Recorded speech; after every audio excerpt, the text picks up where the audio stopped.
헌법재판소가 오늘 오전 한덕수 국무총리에 대한 국회 탄핵소추를 기각했습니다. 재판관들의 의견이 좀 엇갈렸어요. 재판관 8명 가운데 5명이 기각, 1명이 인용, 2명이 각하 의견을 냈는데요. 어떻게 보셨습니까? 예상했었어요. 그냥 인용되긴 어려울 것 같다. 그러니까 헌법과 법률을 위반한 중대한 위반 사유는 없을 것 같다. 그것이 뭐 파면에 이르기까지 중대하다라고 헌법재판관들이 판단과 선택을 하지 않을 것 같다. 그런 생각이 들었습니다. 근데 이것이 헌법과 법률을 위반하지 않았다라고 인식되는 것은 잘못된 것 같습니다. 상설 특검 당연히 국회 추천하면 임명해야 되고요. 헌법재판관 국회에서 의결해가지고 대통령에게 보내면은 권한대행이라도 당연히 임명을 해야 되는 것이죠. 그래서 이런 것들이 중대한 위반 사항은 아니다라는 것이지 잘못하지 않았다라는 것으로 생각하기는 어렵다. 그렇게 말씀드립니다. 계속 헌재에서 이제 탄핵 심판 결과를 보면서 다 예측 가능하게 나온다. 전 그걸 생각을 했어요. 지금까지 나온 거는 다 저는 예측 가능하게 나왔다고 봤거든요. 전부 다. 그 스코어도 대략 이제 납득이 되는 상황이라서 윤석열도 그러면 예측 가능하게 나오겠구나. 저는 이거를 봤습니다. 그래서 윤석열 대통령에 대한 파면이 확실시 된다. 이게 뭐 여러 가지 쟁점과 논점이 있기는 하지만은 완전 튀는 방식으로 뭐 무리하게 가는 거는 별로 없는 것 같아요. 저는 이거 기각 예상을 했거든요. 그러니까 왜냐하면 그 동안에 계속 헌재는 일관되게 파면에 이를 정도로 중하지는 않았다라는 거를 계속 이제 헌법재판관들이 그거를 이제 기각을 하는 사유로 들었기 때문에 다만 윤석열은 파면을 할 정도로 좀 중대해요. 제가 보기에는. 네. 그렇기 때문에 예측 가능성이 저는 확인했다가 제일 큰 소도인 것 같아요. 일단 쟁점별로 좀 살펴보면 우선 국회 의결 정족수 놓고 그동안 갑론을박이 많았습니다. 200이냐 150 이상이냐 이렇게 이 얘기가 있었는데 헌재가 대통령의 권한을 대행하는 국무총리에 대한 탄핵소추에는 본래의 신분상 지위에 따른 의결 정족수를 적용함이 타당하다. 그러니까 지금 이거는 각하 사유가 안 된다라고 명확하게 판단을 내렸어요. 그런데 좀 이 부분이 저는 상당히 좀 걱정이 되고 좀 찝찝한 부분이다라고 좀 말씀을 드리고 싶어요. 왜냐하면 정형식, 조한창 이분들이 이제 보수 성향이라고 알려져 있잖아요. 이분들은 다른 생각과 판단을 했단 말이에요. 네, 각하 의견에. 네. 대통령 권한대행 중인 국무총리 탄핵소추는 국회 제적원 3분의 2 이상의 찬성이 필요하다.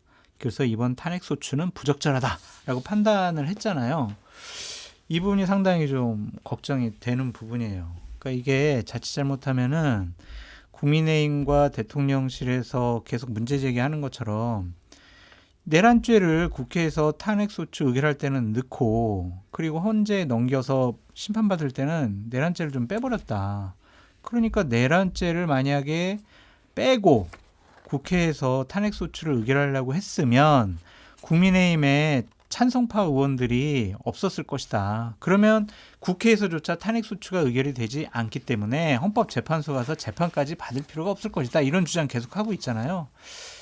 그거를 좀 보여주는 것이 아닌가 좀 그런 걱정이 들어요. 우리가 이제 지난주까지 계속 논의하고 소문으로 들었던 것은 김복형 재판관이 이 절차상의 문제 때문에 각하 의견을 계속 낸다라는 소문이 나왔었거든요. 근데 정형식, 조한창 이 두 분도 이 한덕수 총리의 각하 의견을 하고 김복형 재판관은 각하 의견을 계속 주장을 하고 그러면 자칫 잘못하면 윤석열 대통령은 5대3으로 대통령직에 복귀할 수도 있지 않을까. 그거 같아서 좀 상당히 좀 걱정되고 찝찝한 부분이 있습니다. 좀 해소해 주세요.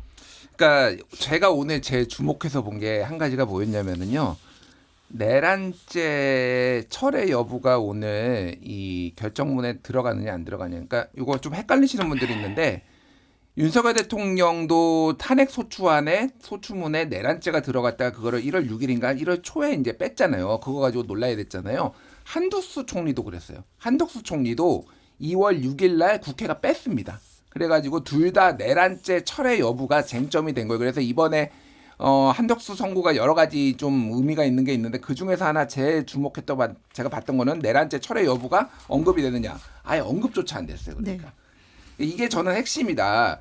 윤석열 대통령 측이 지금 주장하는 게 핵심이 그 방금 그 장 소장님이 말씀하셨지만은 내란죄를 철회한 것 자체가 이거는 국회 재의결을 해야 되는 문제인데 그걸 안 했기 때문에 이거는 각하돼야 된다라고 했잖아요. 아예 언급조차 안 됐다라는 거는 가치가 없다라는 거야 이거를 이 주장 자체가. 그러니까 뭐 만약에 중요한 거였으면 어떤 식으로도 언급이 됐겠죠. 그러니까 내란죄 철회한 것도 이것도 재의결에 한덕수도 재의결에 해야 됨에도 불구하고 안 했다. 그러니까 저는 이 정영식 이제 조한창 이 두 분이 이제 각하 의견 낸 거는 어느 정도는 저는 예측 가능했다. 이거는 논란이 있잖아요. 어쨌든 150일이냐 200이냐 그리고 예전에 해설서에는 그때 그 사람이 맡고 있는 그 직위로 그러니까 권한대행이면 권한대행으로 이제 해석을 해야 된다라는 뭐 옛날 해설서도 있고 하니 그럼에도 불구하고 6명에서 이거는 151명으로 하는 게 맞다라고 한 것도 의미가 있고 또 하나는 내란죄 철회는 아예 언급도 안 됐기 때문에 윤석열 할 때도 탄핵 심판할 때도 내란죄 얘기는 아예 언급이 안 될 겁니다. 네. 지금 이 얘기 중에 이제 얘기가 나온 탄핵 사유 5가지가 있었어요. 한덕수 총리에 대한 5가지 중에 한 총리가 이제 윤석열 대통령의 12.3 비상계엄 선포에 공모하거나 묵인 방조했으니까 파면돼야 한다는 주장, 그 쟁점 중에 하나, 중요 쟁점 중에 하나였죠.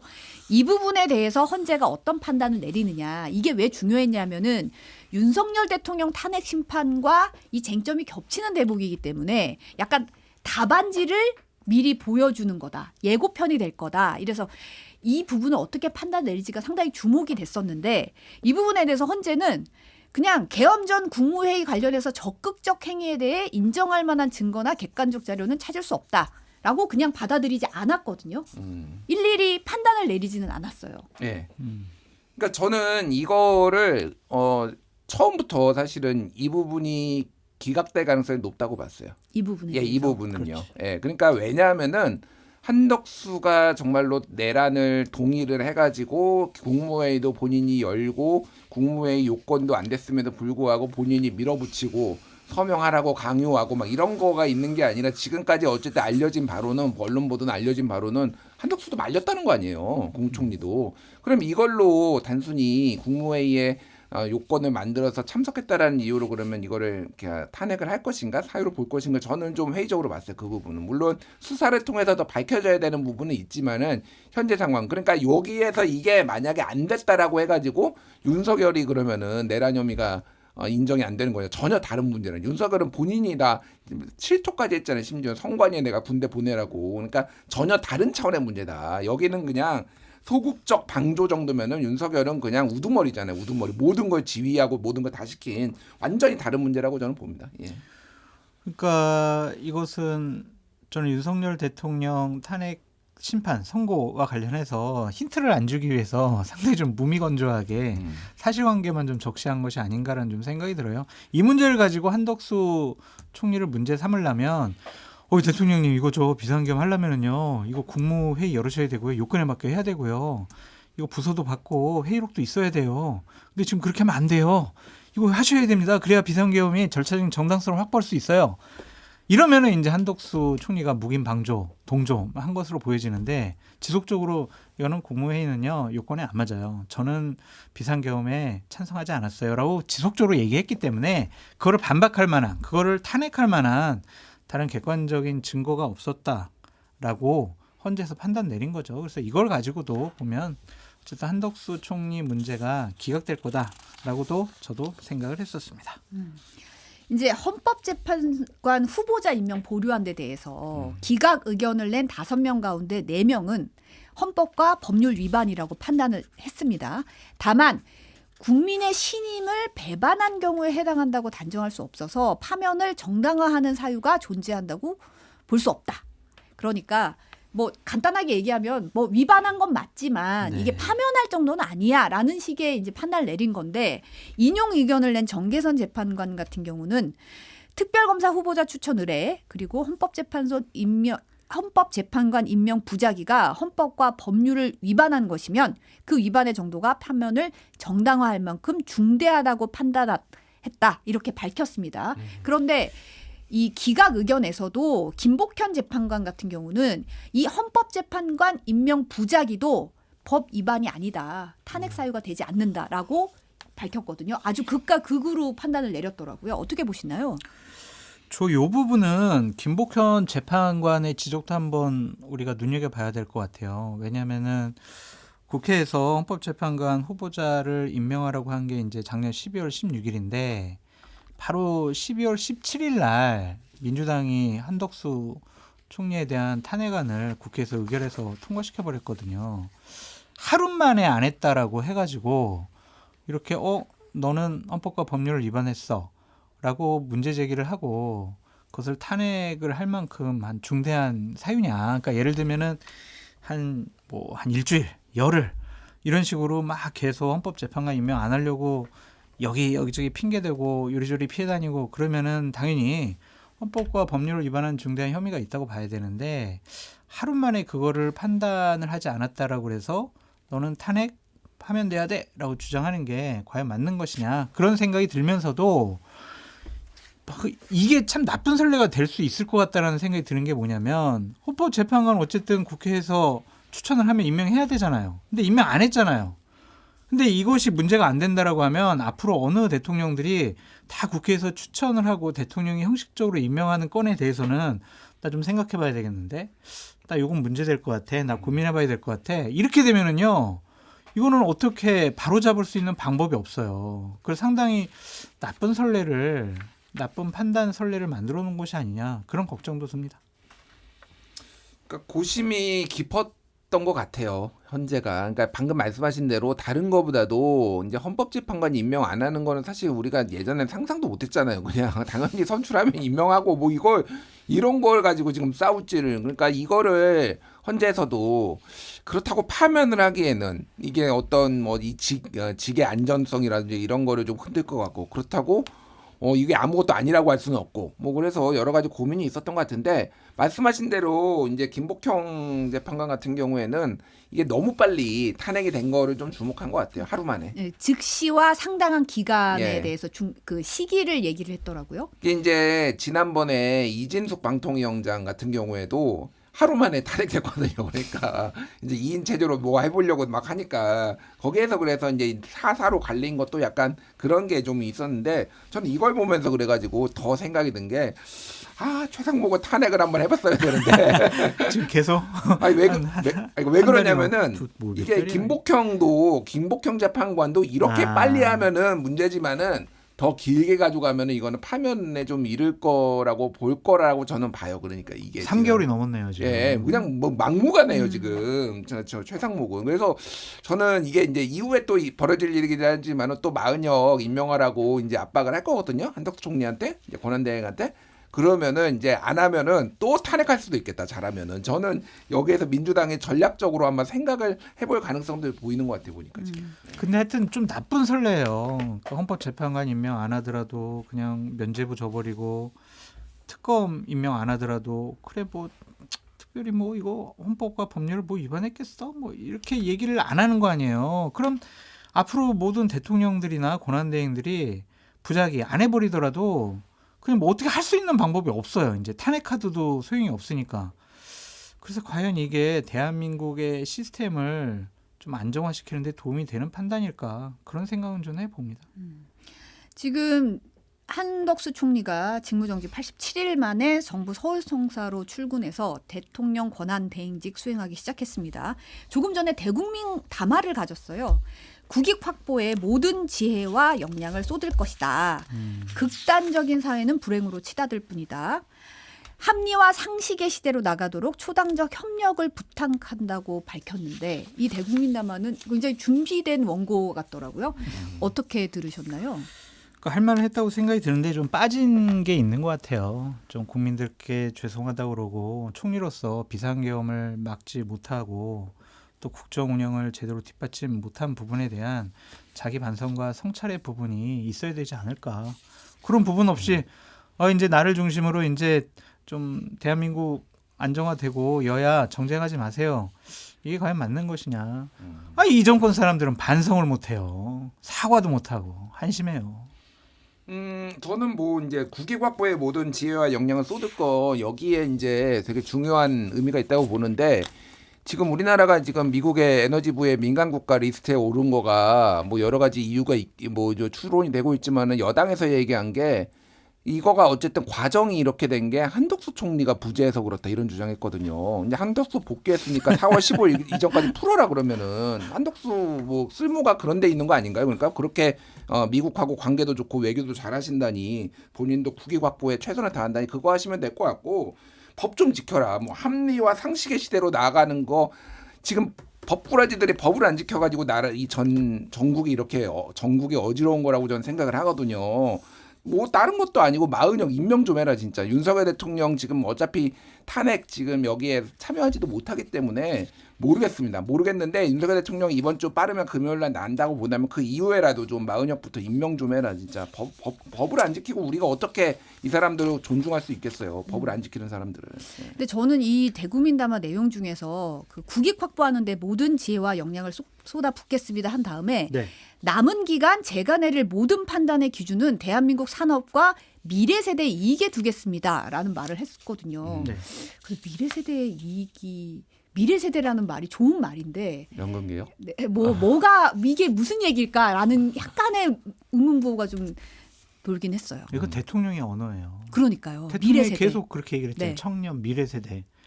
그쪽에서 써준 게 아닌가 그런 생각도 들고 윤석열 대통령 편들어준 거다 그런 생각도 드네요. 근데 지금 아까도 잠깐 언급하셨지만 마은혁 헌법재판관 임명에 대해서는 답변을 좀 미루는 모습을 보였거든요. 오늘 아침 출근길 영상 잠시 보고 얘기 나누겠습니다. 이제는 좌우는 없다고 저는 생각합니다. 오로지 우리나라가 위로 앞으로 발전하는 것이 정말 중요한 우리의 과제다.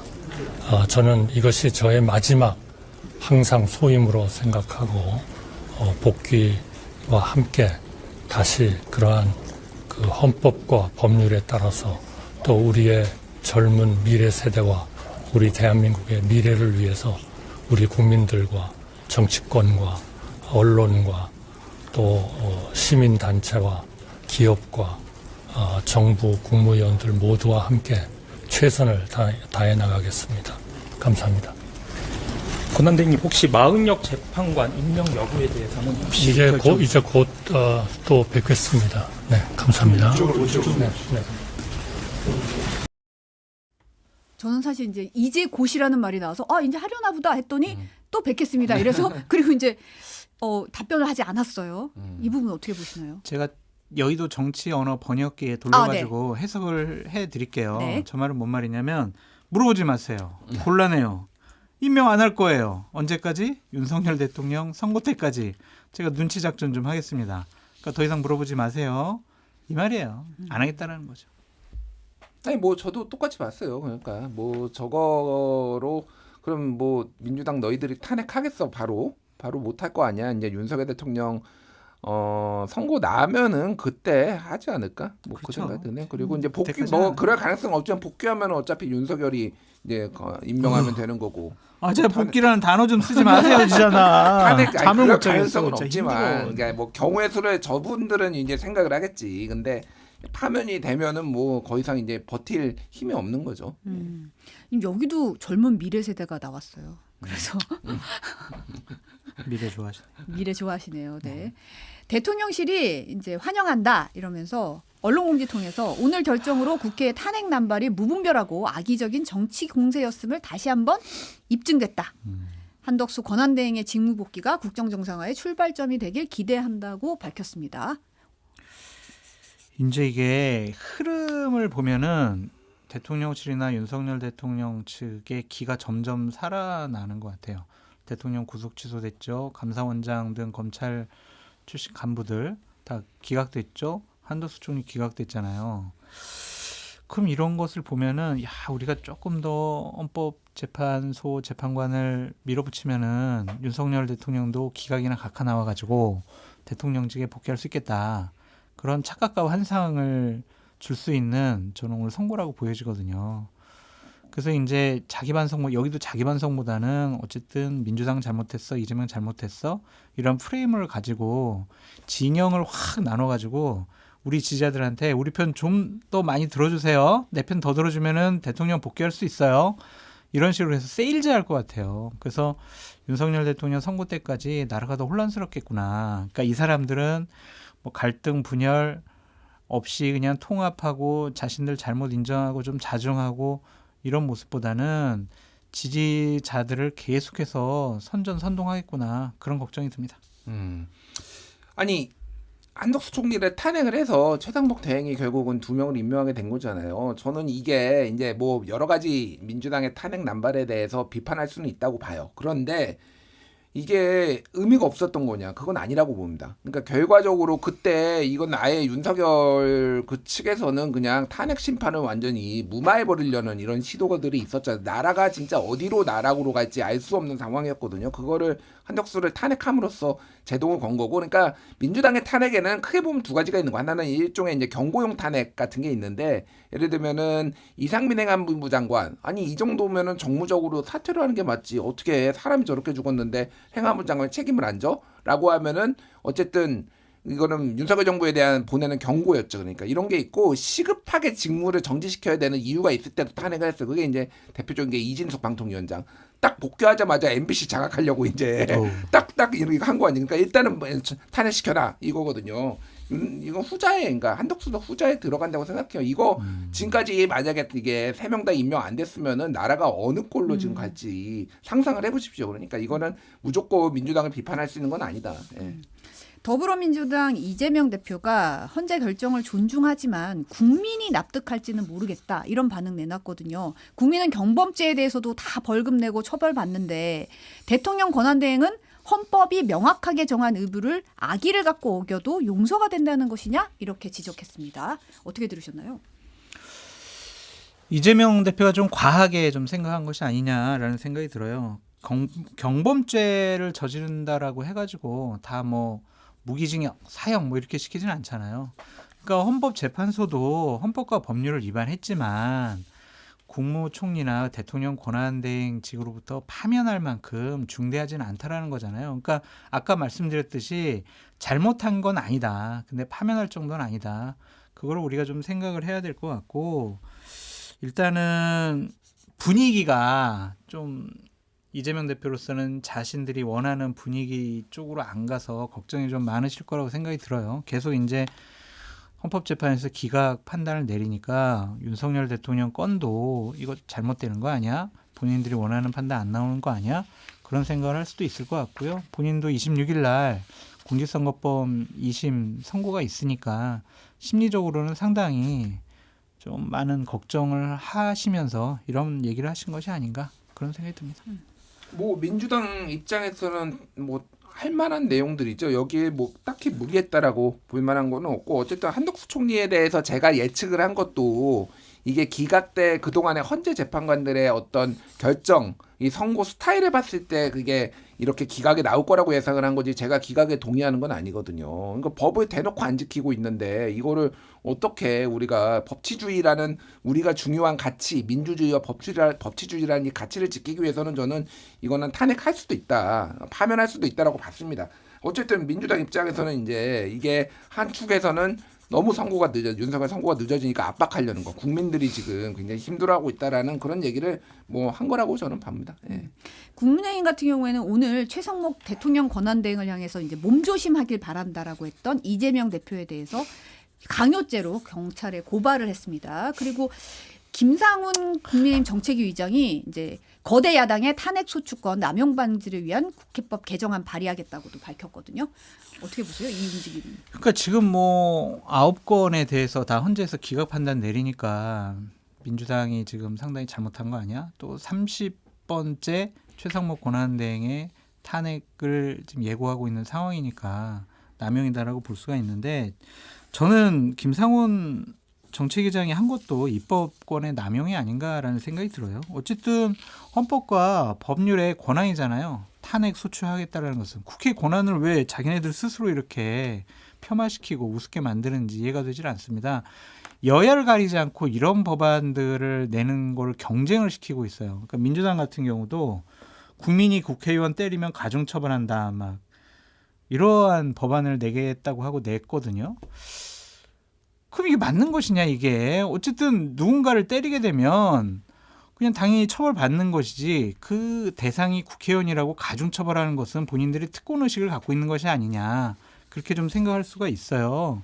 그래서 저는 제가 국회의원이라면 법안을 하나 발의하겠습니다. 뭐 국회의원 입법권 남용, 과잉 법안 발의 금지.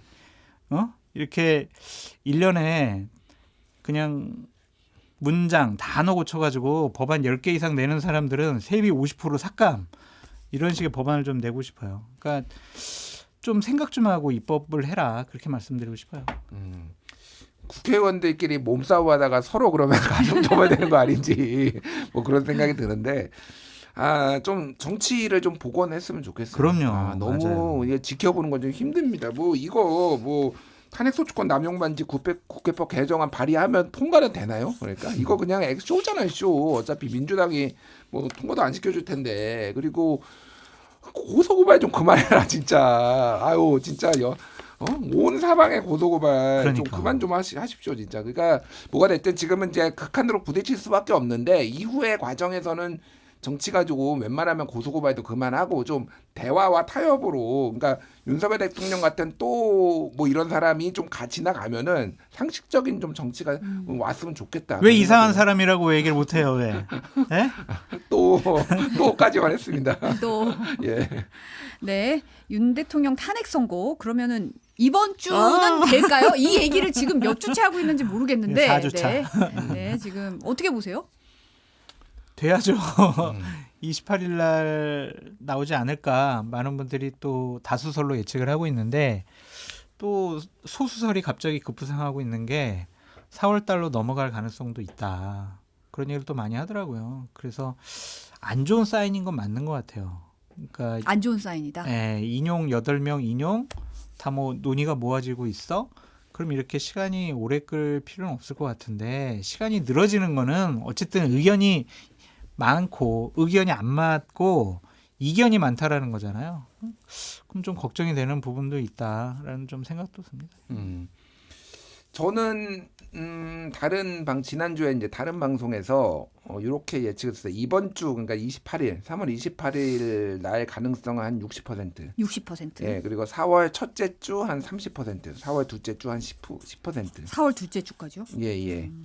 예, 배제할 수 없다. 배제할 수 뭐 없다. 고정 그 얘기는 이제 배제할 수는 없다. 그 넘기진 않을 것 같아요. 근데 어쨌든 그래서 뭐 굳이 하자면 3월 중에 나오는 게 60, 4월 중에 나오는 게 40. 그래서 그러니까 이거는 그냥 예측이니까 뭐 이게 근거를 대라고 하면은 제가 댈 수가 없죠. 근데 생각보다 어쨌든 지연될 가능성은 배제할 수 없다. 근데 좀 빨리 좀 했으면 좋겠어요. 이제 국민들 너무 힘듭니다. 예, 제가 99% 정확히 예측하면 4월 17일까지는 나올 거다. 4월 네, 17일. 맞습니다. 이거. 네. 근데 이 와중에 이제 보수 논객인 김진 전 중앙일보 논설위원이 본인의 유튜브 채널에서 이런 말을 했어요.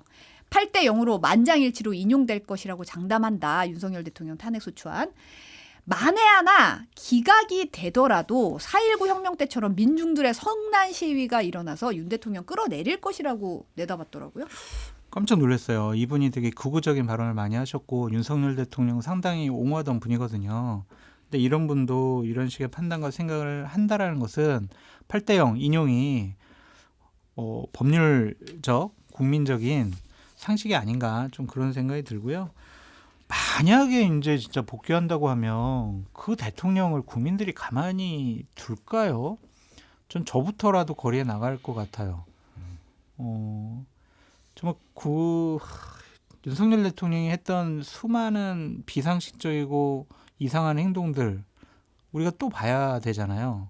물론 마지막 헌재 본인 최후 진술에서는 뭐 임기 단축 개헌을 포함을 해가지고 뭐 여러 가지 뭐 생각과 판단을 달리하겠습니다라고 했지만 못 믿겠어요. 그렇기 때문에 윤석열 대통령은 당연히 8대 0으로 빨리 인용이 돼야 된다라고 말씀을 드리고 헌재에 꼭 드리고 싶은 말씀은 다음 주에 해도 괜찮아요. 근데 날짜는 지정을 해줬으면 좋겠어요. 오늘이나 내일이라도 자 우리가 4월 3일 날 하겠습니다라든지 뭐 이렇게 좀 해줬으면 좋겠어요. 그래야 우리가 예측하지. 이거 계속 불안해가지고 언제 나올까요? 너무 진짜 걱정되고 불안해요. 뭐 저도 동의하고요. 다만 이제 이게 평의가 끝나고 평결로 넘어가는 게 아직 안 됐으니까 뭐 그런 거잖아요. 그래서 그때까지 그러면은 날짜 지정해놨는데 그때까지 합의가 안 되면 이거 어떻게 할 거냐 뭐 이런 문제가 있어서 헌재의 어떤 상황을 이해는 합니다만 어쨌든 예측 가능성을 좀 높여달라 이거는 말씀드리고 싶고 네. 아니 이 김진 이분은 아니 MBC 100분 토론 나와서는 그 이상한 말씀 많이 하시더니 본인 유튜브에서만 갑자기 제정신을 차리셨나? 뭐 이 생각이 드는데 다행이잖아요. 저도 뭐 정확하게 이렇게 생각해요. 8대 0이다. 저는 제가 지금까지 한 번도 흔들리지 않았던 거는 8대 0으로 파면될 거다. 이거는 저는 한 번도 흔들리지 않았습니다. 어떤 뭐 여러 가지 잡음들도 많고 뭐 중간에 뭐 이런 거 아니야 저런 거 아니야 저는 한 번도 흔들리지 않았어요. 그리고 제 주변에 진짜로 농담이 아니라 나는 그런 가능성은 없는데 혹시나 대통령직 복귀하면은 너 어떻게 할 거야? 제 지인들. 네. 어제 형이랑 술 먹었는데 형은 바로 광화문으로 뛰쳐나가겠다. 그러면 예, 참을 수 없다 이거는. 제 지인들도 10명 중에 한 8명은 광화문으로 나간다고 했어 진짜로. 예, 그 정도로 난리 날 겁니다 정말. 예. 그런데 이제 한겨레 단독 보도에 따르면 윤 대통령은 이제 국회 계엄 해제 요구한 가결 뒤에 국회의원부터 잡으라고 했는데 이러면서 김용현 전 장관 질책하면서 비상계엄 재선포하면 된다.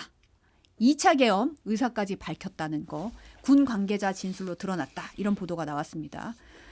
공수처가 국군 방첩사령부 간부에게 이제 비아폰에서 간부들과 대화하던 단체방을 삭제한 이유를 물었더니 해당 간부가 정말 무서울 정도로 소름 돋는 일이 용산 합참에서 있었는데 당시 비아폰 단체 메시지방에 그 상황이 공유됐다. 메시지 유출이 두려워서 단체 대화방 삭제했다고 진술했다고 해요. 이거는 보도가 한번 계속 나오지 않았었나요? 이런 얘기. 윤석열 대통령이 2차 계엄을 선포하려고 했었다라는 것. 그리고 국회의원부터 잡아들여라. 병력을 1000명 뭐 넣으라고 했잖아. 뭐 이런 얘기 보도가 나와가지고 솔직히 뭐 새로운 일은 아닌 것 같고 저는 이 부분이 상당히 의미가 있다고 봐요. 비아폰 단체 메시지방에 그 상황이 공유됐다. 이거는 정황적인 증거가 있다라는 거고 이러한 사실을 증언해 줄 수 있는 다수의 증언자들이 존재하는 거다. 그래서 윤석열 대통령이 내란죄 이제 심판 과정 중에서도 여러 가지 거짓말을 하겠지만 다른 증언들과 정황적인 증거들을 통해서 그분이 얼마나 많은 거짓말을 하는 것인지 다 드러날 것이다. 그런 생각이 듭니다. 예, 뭐 이거가 이제 뭐 요 타이밍에 나온 것도 말씀하셨다시피 요 비스무리한 게 예전에 보도가 됐고요. 그러니까 계엄 또 할 수 있다. 다 잡아들여라 뭐 이런 얘기 했다라는 거 아니에요. 그러니까 이게 헌법재판관들이 이 뉴스도 보셨겠죠 오늘. 그러면은 윤석열을 복귀시키면은 무슨 일이 대한민국에 벌어질지를 우리 헌법재판관들이 가장 합리적으로 판단할 겁니다. 저는 뭐 파면은 의심치 않습니다. 예. 지금 오늘 법원에서 윤 대통령 내란 우두머리 두 번째 공판 준비 기일이 열렸습니다. 공판 준비 기일이니까 사실 이제 뭐 출석은 안 했어요 윤 대통령이. 근데 공수처의 내란죄 수사권 놓고도 오늘 재판에서도 이제 검찰과 변호인 간의 공방이 벌어졌다고 하고 일단 이제 다음 달 14일부터 본격적인 재판 시작한다고 하더라고요. 근데 기본적으로 공수처의 수사권한에 대해서 절차적인 정당성에 대해서 윤석열 대통령 측이 계속 문제 제기를 하고 있지만 검찰이 여러 차례 영장 재판을 통해서 변호인의 주장이 배척이 됐다라고 반박을 하고 10여 개의 수사 보고서 외에는 공수처가 작성한 기록도 없다라고 얘기를 하고 있기 때문에 대부분의 수사는 경찰과 검찰이 했어요. 그렇기 때문에 윤석열 대통령이 주장하는 것들은 그냥 본인들이 주장일 뿐 뭐 재판관들 또 뭐 판사들에게는 그렇게 큰 영향을 주지 않지 않을까라는 생각이 듭니다. 안 나왔잖아요 윤석열 대통령. 네. 그러니까 뭐 심증이 확신이 됐네요. 왜 분리해서? 빵에 있으면은 바람 쐬러 나오고 지금은 관저가 더 편한 거지. 그렇지. 관저에서 굳이 유튜브도 보고 반주도 한잔 하고 뭐 이럴 거 아니에요 지금. 그러니까 굳이 갈 필요가 없는 거지. 그러니까 바람 쐬러 그동안 나왔어. 맨날 나왔던 게 바람 쐬러 나왔던 거다. 뭐 이런 생각이 들고 뭐 이제 뭐 본격적으로 시작이 되겠죠. 그러니까 저는 뭐 앞으로 있을 일이긴 하지만은 가장 약간 우려되는 거 그럴 가능성이 높진 않다고 보지만은 이제 공소기각 가능성 뭐 요거가 조금 우려가 살짝 되긴 하는데 공소기각. 그러니까 공소 자체가 잘못됐다. 그러면 사실은 그렇다고 이거를 내란죄로 못하는 게 아니라 재기소하면 되거든요. 그거는 뭐 하지만 이제 이게 재판이 굉장히 늘어지는 거죠. 그러니까 빨리빨리 이제 처벌도 해야 되는데 그래서 어쨌든 그 가능성 빼고는 뭐 이것도 당연히 뭐 처벌 받을 거라고 생각합니다. 무기징역이라고 봐야죠. 모레인 26일 수요일에는 이제 더불어민주당 이재명 대표 선거법 위반 사건 항소심 선고가 있습니다. 1심에서 징역 1년, 집행유예 2년 선고받았는데요. 어떻게 예상하세요? 무죄가 나오기는 힘들 것 같다는 생각이 들어요. 그러니까 뭐 김문기 씨를 알았냐 몰랐냐 뭐 골프를 쳤냐 안 쳤냐 뭐 그거는 크게 문제가 아닐 거라고 생각이 드는데 어쨌든 국토부의 문건과 관련해서는 다수의 증언자들이 우리는 압박받은 적 없는데요. 압박으로 느끼지 않았는데요. 그런 얘기를 했기 때문에 이것은 결국에는 대장동 문제까지도 귀결이 되는 것이라서 요 부분이 저는 무죄를 받긴 좀 어려운 부분이 아닐까 그런 생각이 듭니다. 솔직히 모르겠고요. 이것도 뭐 확률로 하자면은 이제 무죄 30%, 그리고 100만 원 이하 20%, 그리고 1심과 비슷 50% 이렇게 봅니다. 예. 30, 20, 50. 예, 뭐 이 정도 봐요. 그래서 잘 모르겠다는 얘기죠. 진짜 모르겠는데. 아니 나는 유죄라고 했는데 무죄라고 그러면 댓글에서 나 얼마나 또 아니 비판 많이 뭐 하겠어, 그런 게 또. 아니라 이 무죄 가능성을 제가 배제할 수 없다라고 보는 이유가 몇 가지가 있는데, 예를 들면은 이건 추론이 어차피. 그러니까 이렇게 법적 이게 지금 되게 2심 재판부가 날짜도 딱 3월 26일로 지정을 하고 뭐 이렇게 하잖아요. 이게 오히려 무죄를 주려고 할 가능성도 배제할 수 없다. 이런 것들은 이제 법조인들 사이에서도 얘기를 하더라고요. 그러니까 오히려 그러니까 이게 지금 이 최근에 예를 들면 이런 거예요. 탄핵 심판에서 보수 쪽에 원하는 방향으로 되게 많이 나왔잖아요. 그게 네. 결국은 한덕수도 먼저 하고 예를 들면 한덕수 기각도 나오고 그거를 의도했는지 모르겠어요. 전체적으로 보면은 이게 우리 들어줄 만큼 다 들었어 니들 얘기. 그리고 윤석열을 파면했을 때 수용성을 높이는 약간 그런 거거든요. 이것도 마찬가지로 좀 해서 그런 예상하시는 분들이 있어서 제가 무죄 30% 정도를 얘기를 한 겁니다. 근데 잘 모르겠어요. 이거 나와봐야지 알 것 같아요. 예.